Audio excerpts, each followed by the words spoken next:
Hello students, good evening. Learn 24 academy में आपका स्वागत है। देखिए स्टूडेंट्स, हम डेली बेसिस पे आपके लिए करंट अफेयर्स के टॉपिक लेकर आते हैं और ये जो करंट अफेयर्स के टॉपिक हैं सभी प्रतियोगिता परीक्षाओं के लिए समान रूप से उपयोगी हैं। चाहे किसी भी फील्ड में किसी भी एग्जाम की तैयारी कर रहे हो तो वहाँ करंट अफेयर्स है तो करंट अफेयर्स के टॉपिक यहाँ से पूछे जा सकते हैं। ठीक है। हालांकि हमारा मेजर फोकस इस पर है केंद्रीय विद्यालय संगठन जो केवीएस वाले स्टूडेंट्स हैं उनके लिए, साथ में एनवीएस नवोदय विद्यालय स्कूल्स या फिर ईएमआरएस इनकी जो तैयारी कर रहे हैं, या इसके अलावा आप किसी भी टीचर्स से रिलेटेड एग्जाम की तैयारी कर रहे हैं किसी भी स्टेट में या फिर सेंट्रल गवर्नमेंट की, तो ये सब आपके लिए समान रूप से उपयोगी रहेगा क्योंकि जितनी भी गवर्नमेंट की एजुकेशन से रिलेटेड स्कीम्स होंगी वो हम यहाँ पे कवर कराने की कोशिश करेंगे।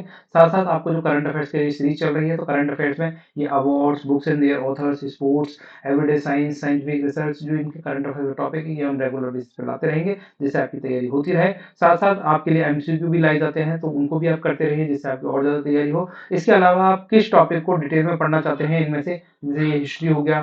ठीक है, हिस्ट्री में आप मॉडर्न हिस्ट्री पढ़ना चाहते हैं तो मॉडर्न सबसे ज्यादा क्वेश्चन मॉडर्न हिस्ट्री में ही पूछे जाते हैं। तो मॉडर्न हिस्ट्री पढ़ना चाहते हैं या फिर एंशियंट मिडिवल, तो ये थोड़ा ज्यादा डेप्थ में हो जाएगी, है ना। ये तो मॉडर्न पढ़ा सकता हूँ मैं। ठीक है।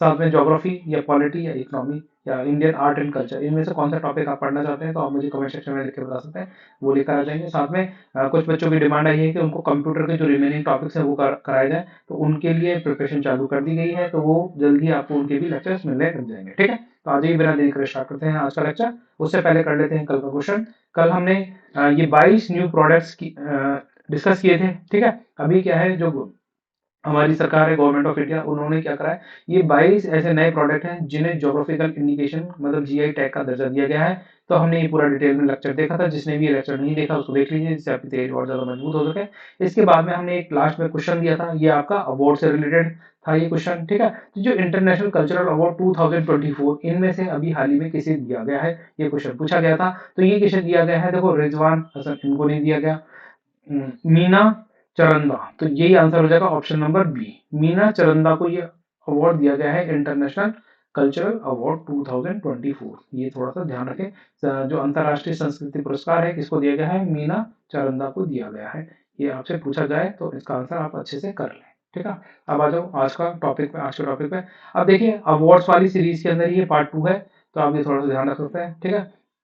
अब देखो इसके अंदर ये अवार्ड है स्कॉच ईएसजी अवार्ड 2024। तो आपसे ये अवार्ड का नाम देके पूछा जा सकता है या फिर ये पूछा जा सकता है आरईसी को अभी हाल ही में इनमें से कौन सा अवार्ड दिया गया है। तो ये अवार्ड का नाम याद रख लें, स्कॉच ईएसजी अवार्ड 2024 किसको दिया गया है, आरईसी। अब जो आरईसी है आप यहाँ पे लोगो देख पा रहे हैं, तो लोगो देखे आपके मन में आ रहा होगा यार एनर्जी से रिलेटेड है। तो ये क्या है, एक एनर्जी वाली कंपनी है जो क्या करती है, रिन्यूएबल एनर्जी के क्षेत्र में अभूतपूर्व अपना योगदान दे रही है। और इसकी टैगलाइन है एंडलेस एनर्जी इनफिनाइट पॉसिबिलिटीज। ठीक है। तो असीमित ऊर्जा अनंत संभावनाएं, इस तरीके से ये टैगलाइन लेकर आगे बढ़ रहे हैं और इनका काफी ज्यादा प्रशंसनीय योगदान रहा है नवीनीकरण ऊर्जा के क्षेत्र में, इसीलिए इन्हें स्कॉच ईएसजी अवार्ड 2024 से सम्मानित किया गया है। बस यही एक दो क्वेश्चन कुछ पूछा जा सकता है और ये पूछा जा सकता है जैसे आरईसी है, आरईसी। ठीक है। तो ये महारत्न है, नवरत्न है, ये कौन सी कंपनी है, तो ये एक महारत्न केंद्रीय सार्वजनिक क्षेत्र उद्यम है ना।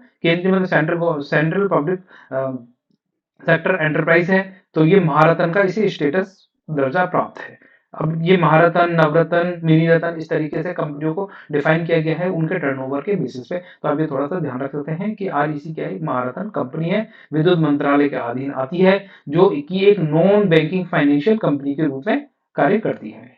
ठीक है, इतना याद रख लेना, ये दो चार बातें हैं तो आपका काम हो जाएगा। अब आइए नेक्स्ट चलते हैं, नेक्स्ट खबर है। अब देखिए नेक्स्ट खबर है आपकी करंट अफेयर से रिलेटेड। तो ये करंट अफेयर क्या है, ये 1 अप्रैल 2024 को रोमानिया एंड बुल्गारिया को पार्शली ज्वाइन किया है। कहां पर, शेंगेन एरिया के अंदर। तो ये शेंगेन एरिया है क्या, ये आपको पता होना चाहिए। और देखो आपके एग्जाम में अगर ये आए पार्शली या कंप्लीटली, तो कंप्लीटली ज्वाइन नहीं किया है, पार्शली ज्वाइन किया है। पार्शली मतलब पूरी तरीके से ज्वाइन नहीं किया, ऐसे याद कर लें। ठीक है। अब शेंगेन एरिया है क्या, तो यहाँ पर आप ये यूरोपियन कंट्रीज देख पा रहे हैं ये वाली। ठीक है। जिसमें आप जैसे ये यूनाइटेड किंगडम है या आयरलैंड है, तो ये शेंगेन एरिया के पार्ट नहीं है। तो शेंगेन एरिया के पार्ट कौन कौन सी कंट्रीज है जो ये डार्क में आपको दिखाई दे रही है, जैसे Portugal, Spain, France, Germany, Poland. ठीक है। ऑस्ट्रिया, स्विट्जरलैंड, इटली, हंगरी, यहाँ पर नॉर्वे, स्वीडन, फिनलैंड और यहाँ पर आइसलैंड की ये कंट्रीज क्या है, शेंगेन का पार्ट है। अब शेंगेन है क्या, आ जाइए इसको डिस्कस करते हैं। उससे पहले यहाँ पर मैप में आपको दिखाता हूँ। रोमानिया, देखो रोमानिया ये हो गया और बुल्गारिया ये हो गया, ये रही दो कंट्रियां। तो इन दोनों ने अभी क्या है, पार्शली ज्वाइन किया है इस शेंगेन एरिया को। हालांकि पता है पार्शली इसलिए ज्वाइन किया है क्योंकि यहाँ पर है ऑस्ट्रिया और ये है यहाँ पर नीदरलैंड, ठीक है। तो ये जो ऑस्ट्रिया नीदरलैंड ने क्या है, इसका अपोज किया है हमेशा से कि रोमानिया बुल्गारिया को यहाँ पर शेंगेन एरिया का पार्ट नहीं बनाना चाहिए, क्योंकि यहाँ पर क्या है, यहाँ से जैसे अरब अरेबियन कंट्री से बहुत ज्यादा माइग्रेंट यहाँ पर यूरोप के अंदर घुस सकते हैं। यहाँ से अगर मान लीजिए रोमानिया बुल्गारिया से क्या है, माइग्रेंट जो इलीगल माइग्रेंट्स है वो यहाँ से यूरोप में एंटर करते हैं कई बार। तो यहाँ पर क्या है, बॉर्डर है और बॉर्डर पे इनकी चेकिंग कर लेते हैं और पकड़ में आ जाते हैं। अब क्या है, जो शेंगेन एरिया है ये क्या है, एंडलेस बॉर्डर प्रोवाइड करता है। एंडलेस बॉर्डर मतलब यहाँ पर क्या है, कोई बॉर्डर नहीं है एक तरीके से।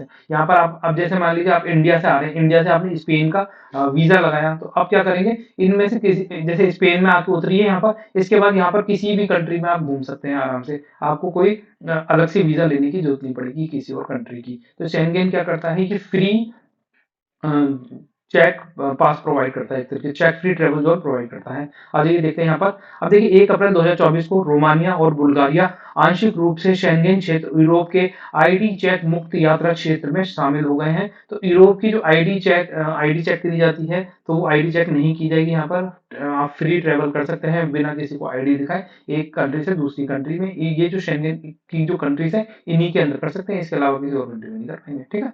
तो ये थोड़ा सा ध्यान रखें। तो इसमें कौन कौन सी दो कंट्री आ गई हैं, रोमानिया और बुल्गारिया। ये दो कंट्रियां पार्शली ज्वाइन किया है, पार्शली पूरी तरीके से ज्वाइन नहीं किया क्योंकि ऑस्ट्रिया ने विरोध किया है। तो ये इनको क्या है, अभी भी चेक करना पड़ेगा। अगर रोमानिया बुल्गारिया से कोई यहाँ पर आता है यूरोपियन कंट्रीज के अंदर, तो इनकी क्या है, चेक की जाएगी, ये वाली बात है, ठीक है। हालांकि ऑस्ट्रिया के विरोध के कारण भूमि सीमा जांच जारी रहेगी। जो भी ये बॉर्डर से एक यहाँ से देखो, रोमानिया बुल्गारिया से अगर कोई यहाँ पास एंटर कर रहा है तो उसको यहाँ पे चेकिंग करानी पड़ेगी, उसके बाद उसकी किसी भी कंट्री में कोई चेकिंग नहीं होगी। ये वाली बात कह रहा है एक तरीके से, इसीलिए पार्शली है, ठीक है।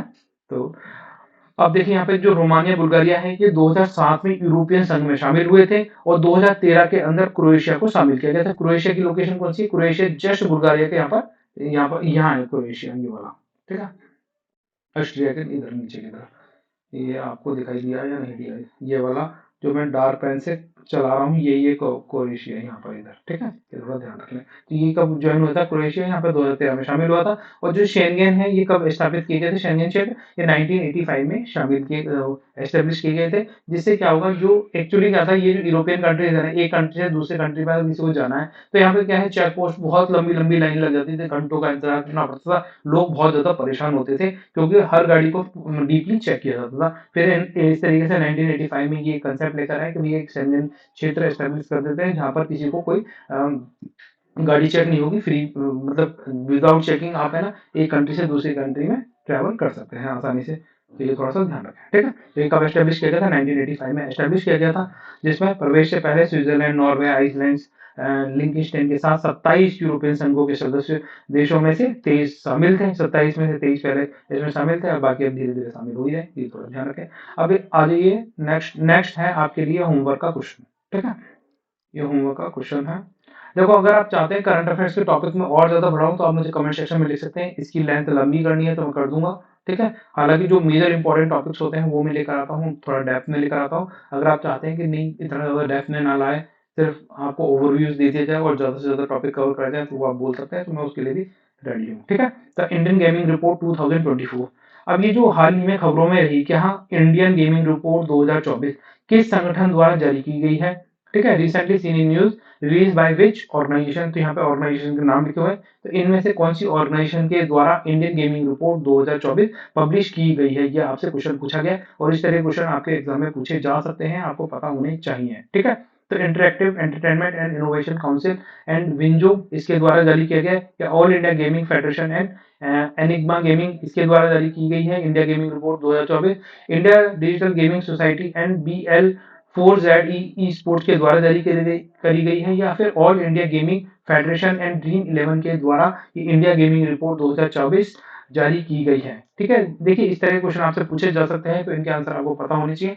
अगर नहीं भी पता है तो कोई बात नहीं, इसका आंसर हम जल्द आपको कमेंट सेक्शन में बता देंगे, साथ में जो नेक्स्ट लेक्चर होगा उसमें बता देंगे, या फिर आप गूगल करके इसका आंसर कमेंट सेक्शन में लिखें, हमें भी पता चले आप अपनी तैयारी को लेकर कितना ज़्यादा सीरियस हैं। तो फिर स्टूडेंट मिलते हैं नेक्स्ट लेक्चर में, तब तक के लिए बाय। आप सब लोग खुश रहें, अपना ध्यान रखें और आपकी कोई क्वेरीज़ है, कोई सजेशन है तो उसके बारे में आप कमेंट सेक्शन में लिख सकते हैं।